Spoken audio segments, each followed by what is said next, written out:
Une invitation à découvrir la méditation ignatienne avec le récit de la manifestation de Jésus ressuscité aux disciples d'Emmaüs, en Luc chapitre 24, versets 13 à 35.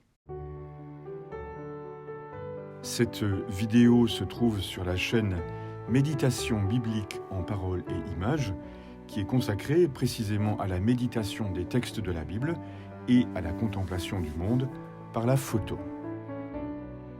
Le but principal de cette chaîne est de proposer une initiation à une forme de méditation de textes bibliques selon la tradition dite ignatienne, c'est-à-dire la méthode élaborée par Ignace de Loyola au XVIe siècle, et ceci avec le support de vidéos. La vidéo guidera et accompagnera le temps de méditation. Il suffira de suivre les indications données au fur et à mesure. Mais avant cela, on commencera par donner des précisions sur ce que l'on entend ici par méditation, puis l'état d'esprit de cette démarche. Ensuite, elle proposera une mise en pratique concrète avec le texte de la manifestation de Jésus aux disciples d'Emmaüs dans l'évangile de Luc. La vidéo sera donc organisée en deux parties.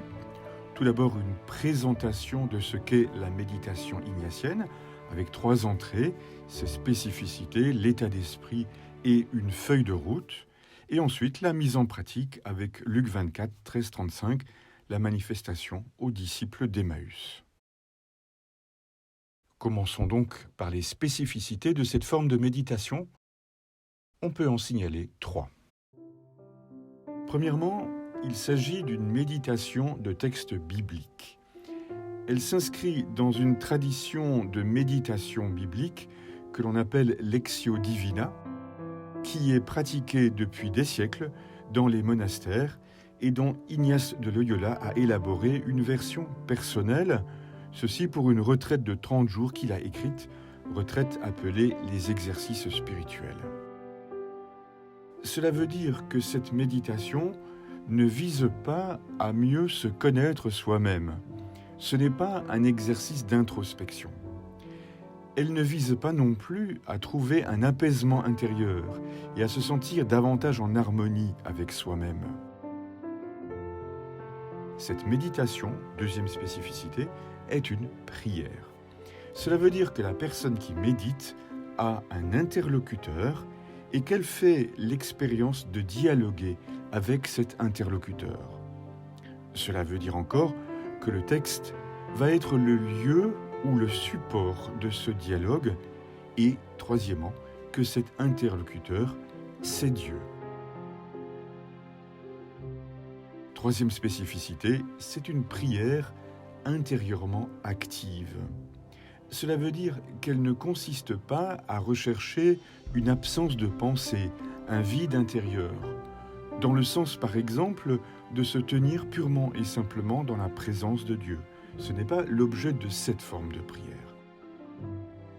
Cette prière va mobiliser tout l'univers intérieur de la personne, sa mémoire, sa réflexion surtout, en étant attentive également à tout le registre émotionnel et aux sentiments que ce temps de prière va générer. Cela veut dire encore qu'elle est très structurée et qu'elle comporte des phases assez précises qui ont été mises au point par Ignace de Loyola, après qu'il ait constaté par sa propre expérience comment cette structure favorise la prière. En d'autres termes, la parole adressée à Dieu sous forme de prière est le produit d'un vrai travail. Elle est élaborée dans un processus intérieur, elle est suscitée par l'accueil et l'attention au texte que l'on médite. Cette vidéo entend donc proposer, guider, favoriser, accompagner, faire découvrir un tel processus intérieur de méditation. L'état d'esprit de cette forme de méditation. Elle commence par l'accueil d'une parole biblique, un peu comme une terre accueille une semence, et par la suite, on observe ce qui lève. On observe ce qui vient toucher notre esprit et susciter des réflexions, ce qui vient toucher le cœur et susciter des émotions, ce qui nous rappelle des souvenirs, etc. On part du principe que tout ce qui nous vient durant ce temps est digne d'être accueilli, d'être nommé et décrit, d'être regardé avec attention, d'être écouté, en un mot, d'être respecté. Tout ce qui nous vient à l'esprit, par ailleurs, peut faire son chemin en nous. Les pensées naissent, elles s'épanouissent, elles donnent un fruit et, dans la prière, elles sont remises à Dieu. C'est donc tout un itinéraire intérieur qui se dessine progressivement dans la pensée. La personne qui médite est à la fois active et passive. Elle élabore les pensées autant qu'elle les reçoit et qu'elle les accueille. Elle est amenée à découvrir des aspects nouveaux de l'écriture et de sa foi, à laisser sa vie concrète être éclairée par l'Esprit de Dieu, à être conduite vers une parole personnelle qu'elle pourra adresser à Dieu. Et c'est tout cet univers intérieur qui constitue une expérience à vivre de prière, c'est-à-dire de dialogue avec Dieu. Passons à ce que l'on pourrait appeler la feuille de route de cette forme de méditation. On peut considérer qu'elle se déroule en 4 parties ou en 4 temps. Il y a en premier lieu un temps de préparation, ensuite le temps de la méditation à proprement parler, le temps de la prière plus explicite, Ignace l'appelle le colloque, enfin le temps de la conclusion de la prière, le moment où on en ressort. Et le tout est suivi généralement d'un temps de relecture de la prière. Passons ces 4 moments en revue. Le temps de la préparation. Ce temps lui-même, on a dit que la prière ignatienne était très structurée, ce temps lui-même comporte plusieurs démarches et la progression de ces démarches va favoriser la mise en place de la méditation. L'entrée dans la prière se fait avec un signe de la croix dans la tradition de l'Église catholique. Ensuite, on adopte une posture qui sera favorable à la prière pour la personne qui médite. Et c'est elle qui peut et doit déterminer, selon ses préférences, comment elle va se mettre. Assis, dans un fauteuil, à une table, à genoux, sur un banc de prière, et ainsi de suite. Et puis, on entre davantage dans la prière par une prière à l'Esprit Saint. Ensuite vient un premier accueil du texte proposé, texte que l'on va lire, et on va imaginer le cadre dans lequel la scène a lieu. Ignace appelle cela la composition du lieu. Le temps de la préparation va se terminer par ce qu'il appelle une demande de grâce. Le deuxième temps de cette forme de méditation est la méditation à proprement parler. Et là encore, on peut distinguer 2 orientations de la pensée. Il s'agit donc d'une réflexion qui, d'une part, se porte vers le texte, une observation attentive de son contenu et une réflexion sur les éléments du texte. D'autre part, la pensée s'oriente vers soi-même, c'est-à-dire que l'on écoute et que l'on accueille les réactions que l'observation du texte suscite en soi, ce qui va nous toucher, les émotions, les souvenirs que reviennent à la mémoire, et ainsi de suite. Le temps de la méditation va être cette réflexion où un cheminement va se tisser et va combiner les 2 perspectives, ce qui est dit dans le texte et sa propre vie. Il s'agit d'un dialogue entre ce que l'on est soi-même et ce que le texte va nous dire, ce qu'il va susciter. Ce deuxième temps de la méditation est en général le plus long. Le troisième temps est le temps du colloque, c'est-à-dire qu'il se met en place lorsque on a le sentiment d'avoir, entre guillemets, fait le tour de ce que l'on pouvait se dire en lien avec le texte. On a l'impression que le temps de la méditation est terminé et que l'on peut passer à la phase suivante. Et ici, dans cette phase, il va s'agir de reformuler le produit des réflexions sous forme de prière, en déterminant ce que l'on va dire et à qui on va le dire, et notamment à quelle personne de la Trinité est-on porté à s'adresser. Est-ce que l'on va s'adresser au Père, au Fils et à l'Esprit? Qu'est-ce qu'on va lui dire? Et c'est cela, la prière, qui est le fruit de ce temps de méditation. On va essayer de le formuler de la manière la plus simple possible, sur le mode d'une conversation entre familiers. Ignace de Loyola emploie l'expression « comme un ami parle à son ami ». Quand ce temps est terminé, vient le moment de la conclusion, c'est-à-dire de la sortie du temps de méditation, de la prière. Et pour cela, Ignace conseille de se mettre debout, de prier à notre Père, de refaire un signe de croix qui va marquer avec précision le moment où l'on sort du temps de prière. Après ce temps de prière, il est conseillé de prendre un temps de relecture, en revoyant d'où la prière est partie et où elle est arrivée. Avec quelle progression dans les pensées, avec quel ressenti, parfois contrastés et successifs, en essayant de déterminer le ou les points les plus importants de ce qui vient de se passer. Les points où parfois la pensée ou la méditation a basculé vers autre chose.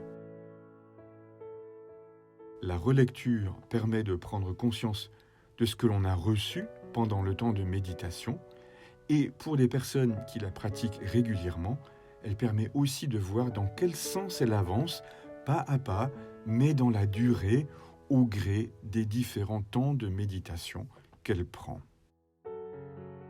Une précision qui peut avoir son importance, il peut arriver pendant la prière que l'on se sente simplement invité à rester dans la présence de Dieu et à s'arrêter de penser.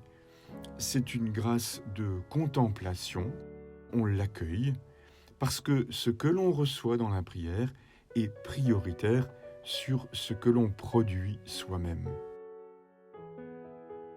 À première vue, tout ceci peut sembler très complexe et difficile à retenir, ce qui est vrai. Il y a dans cette forme de prière beaucoup d'éléments différents, successifs. Surtout si on découvre complètement cette forme de prière. C'est là qu'une vidéo est un support très indiqué pour conduire les personnes pas à travers ces différentes phases. Dans l'exercice pratique qui suit, ces différents moments seront donc repris au fur et à mesure et la méditation sera guidée selon ce schéma par des questions. Il suffira donc de se laisser conduire. À certains moments, des temps de silence sont prévus pour permettre la méditation personnelle. Si jamais on s'aperçoit que le temps prévu par la méditation n'est pas suffisant, on peut évidemment toujours mettre sur pause la vidéo et se donner à soi-même le temps nécessaire avant de continuer par la phase suivante. Il est également conseillé de se munir de quoi écrire. Passons donc à la mise en pratique avec Luc 24, 13-35, le récit de la manifestation aux disciples d'Emmaüs. Au nom du Père et du Fils et du Saint-Esprit. Amen. Viens, Esprit Saint, maintenant. Visite mon esprit, mon cœur et mon corps. Viens tourner mon esprit vers Jésus, le Verbe fait chair. Viens tourner mon cœur vers le Père, en toute confiance filiale. Viens apaiser mon corps dans la présence du Père et du Fils.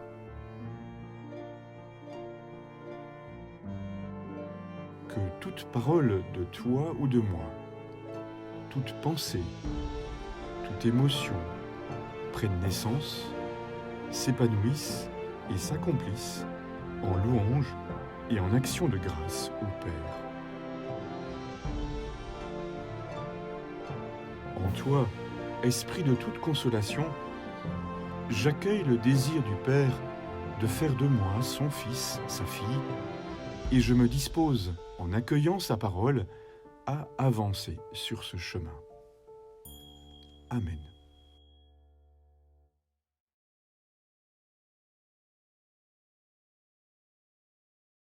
De l'Évangile selon saint Luc.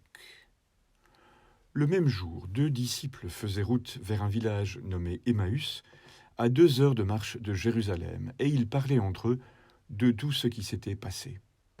Or, tandis qu'ils s'entretenaient et s'interrogeaient, Jésus lui-même s'approcha et il marchait avec eux.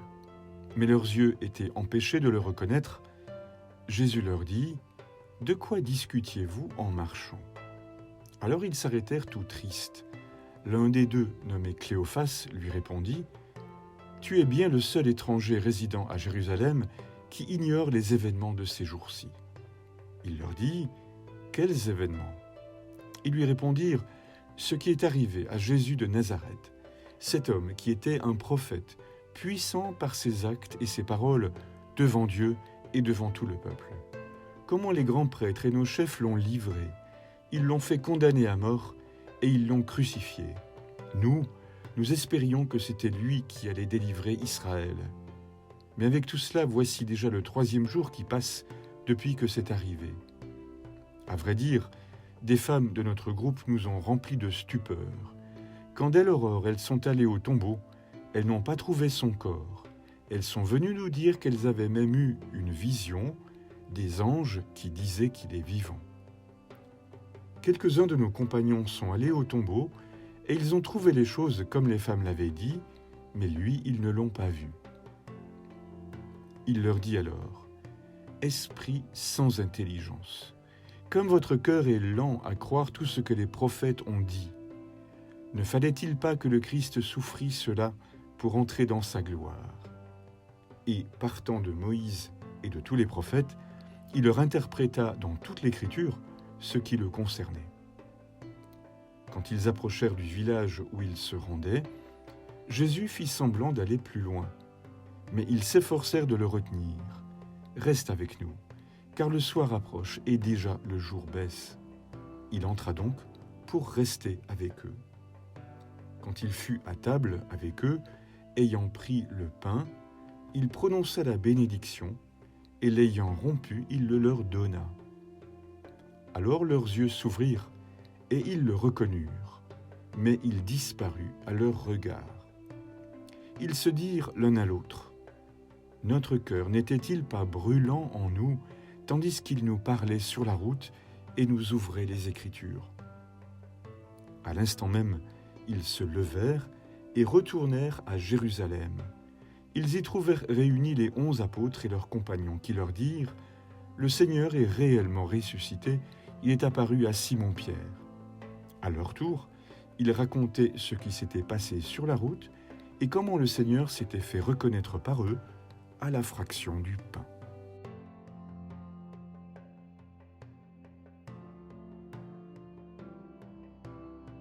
Pour faire cette composition du lieu, imaginons maintenant le cadre de cette scène.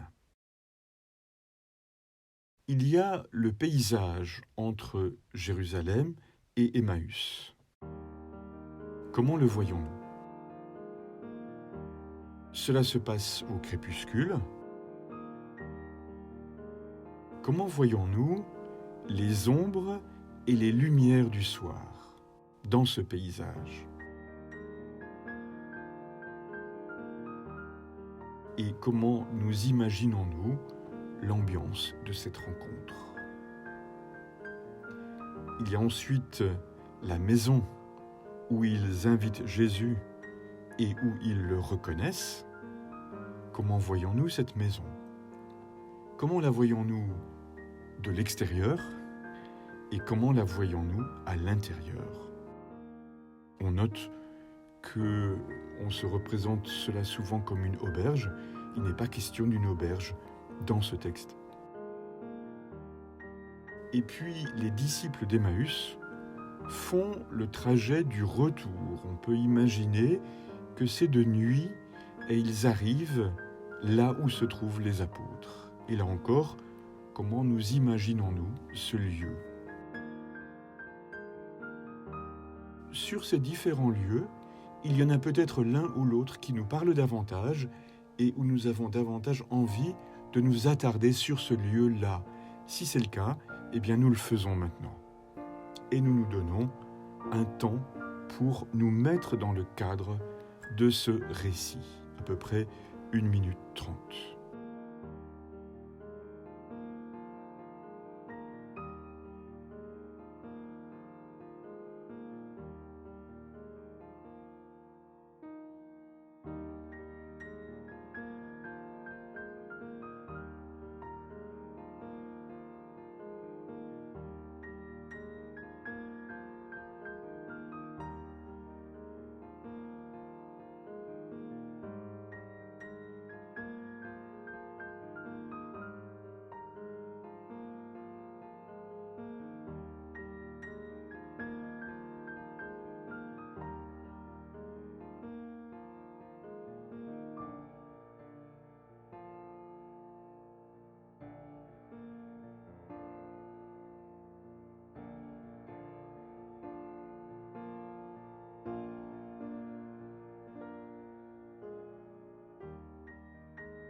Après ce temps de composition du lieu, vient la demande de grâce que nous pouvons formuler maintenant. Seigneur, je te demande, pour ce temps de prière, la grâce de me laisser instruire par cette parole, sans lui poser de barrière, et de me laisser guider par ton esprit là où il désire, lui, m'emmener. Amen. Nous pouvons passer à la phase suivante du temps de méditation en réécoutant et en relisant le texte et en regardant quels sont les aspects qui peuvent solliciter notre réflexion. De l'Évangile selon saint Luc. Le même jour, 2 disciples faisaient route vers un village nommé Emmaüs, à 2 heures de marche de Jérusalem, et ils parlaient entre eux de tout ce qui s'était passé. Or, tandis qu'ils s'entretenaient et s'interrogeaient, Jésus lui-même s'approcha et il marchait avec eux. Mais leurs yeux étaient empêchés de le reconnaître. Jésus leur dit : « De quoi discutiez-vous en marchant ?» Alors ils s'arrêtèrent tout tristes. L'un des deux, nommé Cléophas, lui répondit : « Tu es bien le seul étranger résidant à Jérusalem qui ignore les événements de ces jours-ci. » Il leur dit : « Quels événements ?» Ils lui répondirent : « Ce qui est arrivé à Jésus de Nazareth, cet homme qui était un prophète, puissant par ses actes et ses paroles, devant Dieu et devant tout le peuple. Comment les grands prêtres et nos chefs l'ont livré. Ils l'ont fait condamner à mort et ils l'ont crucifié. Nous espérions que c'était lui qui allait délivrer Israël. Mais avec tout cela, voici déjà le 3e jour qui passe depuis que c'est arrivé. À vrai dire, des femmes de notre groupe nous ont remplis de stupeur. Quand dès l'aurore elles sont allées au tombeau, elles n'ont pas trouvé son corps. elles sont venues nous dire qu'elles avaient même eu une vision des anges qui disaient qu'il est vivant. Quelques-uns de nos compagnons sont allés au tombeau, et ils ont trouvé les choses comme les femmes l'avaient dit, mais lui, ils ne l'ont pas vu.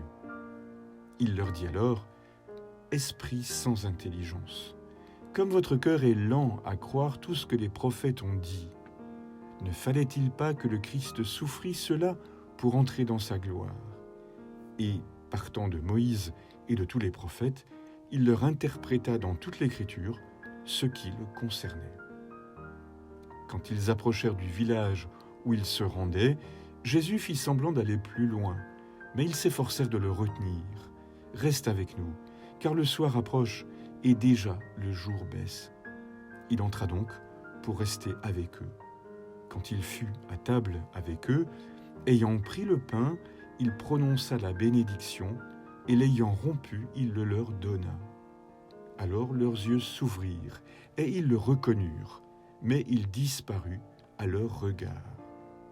Ils se dirent l'un à l'autre, « Notre cœur n'était-il pas brûlant en nous, tandis qu'il nous parlait sur la route et nous ouvrait les Écritures ?» À l'instant même, ils se levèrent et retournèrent à Jérusalem. Ils y trouvèrent réunis les 11 apôtres et leurs compagnons qui leur dirent « Le Seigneur est réellement ressuscité, il est apparu à Simon-Pierre. » À leur tour, ils racontaient ce qui s'était passé sur la route et comment le Seigneur s'était fait reconnaître par eux à la fraction du pain. La méditation à proprement parler va commencer par une observation attentive du texte de façon à déterminer quels points vont retenir notre attention. On peut en évoquer certains ici, mais certains points qui ne sont pas évoqués sont aussi susceptibles de retenir notre attention et de susciter une méditation. Donc ici, il y a d'une part Jésus qui écoute la détresse de ses 2 disciples. Et puis Jésus prend la parole à un certain moment et il leur explique les Écritures. Ensuite, ses disciples l'invitent à venir loger avec eux. On peut éventuellement regarder dans quels termes le texte dit cela. Il y a ensuite la fraction du pain et le fait qu'ils le reconnaissent. Et le reconnaître, ça veut dire croire que c'est vraiment lui et du coup qu'il est ressuscité. Enfin, il y a le trajet du retour et la confirmation de la résurrection de Jésus par les autres apôtres. Il se pourrait très bien que notre regard parcourant le texte, nous trouvions ou nous nous arrêtions sur des aspects très particuliers qui ne sont pas évoqués ici, mais qui sont ceux où précisément notre méditation va se mettre en route. Et c'est cela qui est important, et c'est sur ces aspects-là qu'il s'agira de partir. On peut se donner, pour cette observation du texte, 2 minutes à peu près, à titre indicatif.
Passons maintenant à l'autre orientation de la réflexion, le lien avec notre propre vie.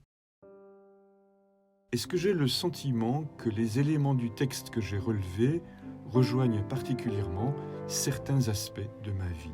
Si oui, lesquels? Est-ce que c'est un souvenir particulier? Est-ce que c'est une activité particulière dans laquelle je suis investi, un engagement, une responsabilité? Autre chose, d'autres points de ma propre vie? Comment et en quel sens je suis touché? Qu'est-ce qui est touché en moi? Quelle est ma réaction affective ou émotionnelle? Quelles sont les réflexions qui me viennent?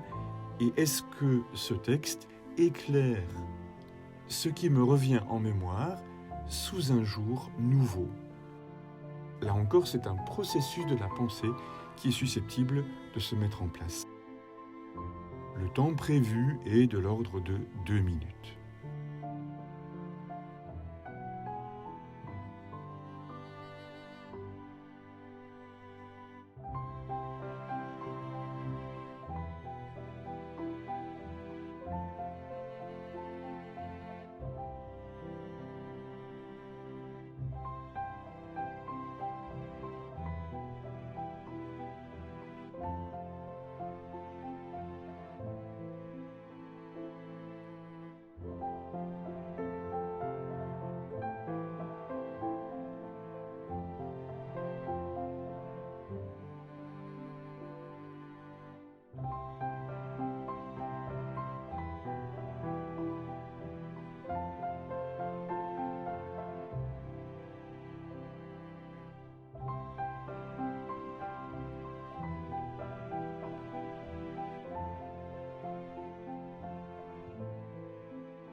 Au terme de ce temps de méditation, nous pouvons passer au moment de la prière à proprement parler.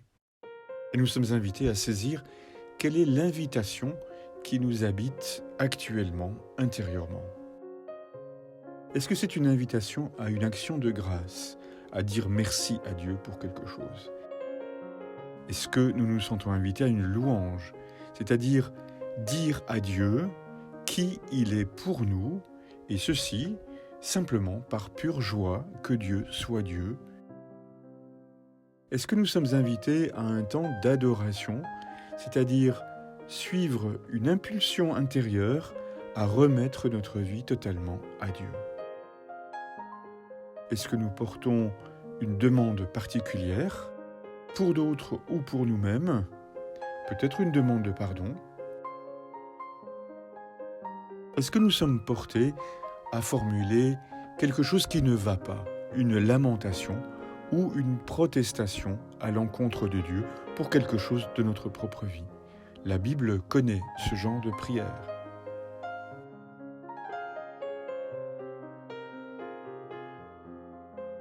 Et donc à qui allons-nous adresser notre prière? Au Père, au Fils ou à l'Esprit? Là encore, quelle est l'invitation intérieure qui se manifeste? Et nous allons formuler cette prière en toute simplicité. Nous pouvons nous donner, pour la formuler et peut-être pour l'écrire, quelque chose comme 1 minute 30.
terme de ce temps de prière, nous pouvons tout rassembler avec la prière du Notre Père dans la posture debout.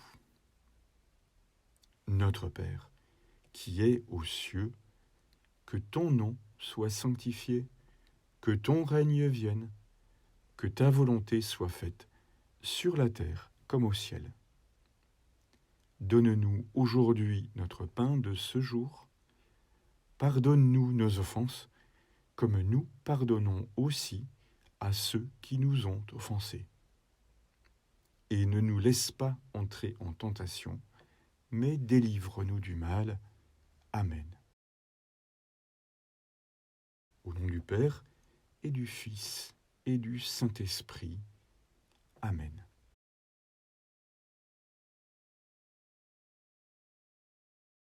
Après donc être sortis de ce temps de prière, nous pouvons nous demander ce qui s'est passé pour nous durant ce temps de méditation, pendant un moment de relecture.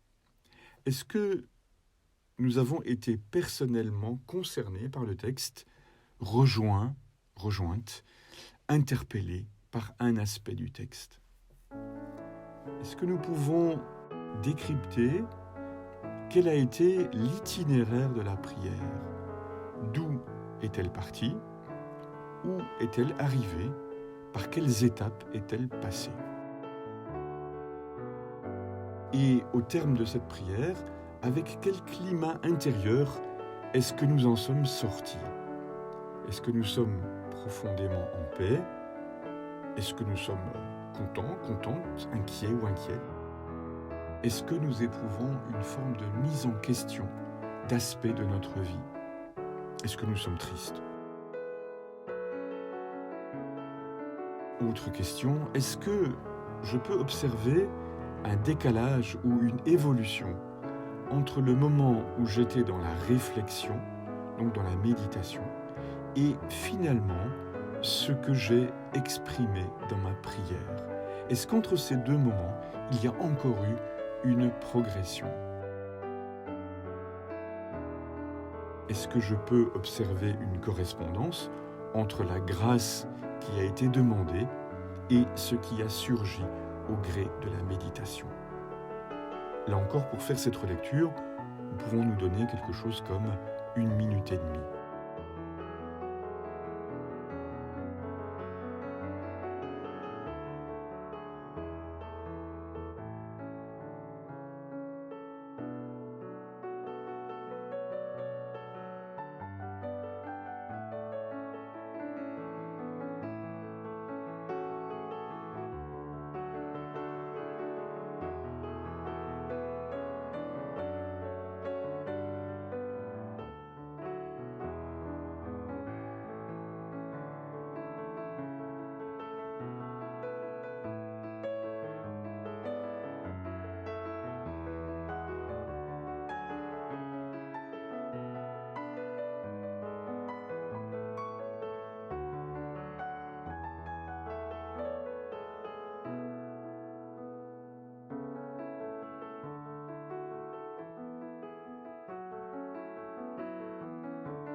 Merci d'être entré dans cet exercice.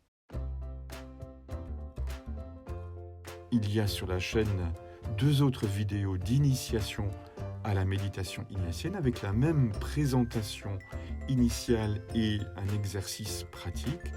Il y a aussi d'autres enseignements sur la prière ou d'autres textes spirituels qui sont mis en page dans des vidéos. On peut évidemment s'abonner et être tenu au courant des futures sorties d'autres vidéos sur cette chaîne.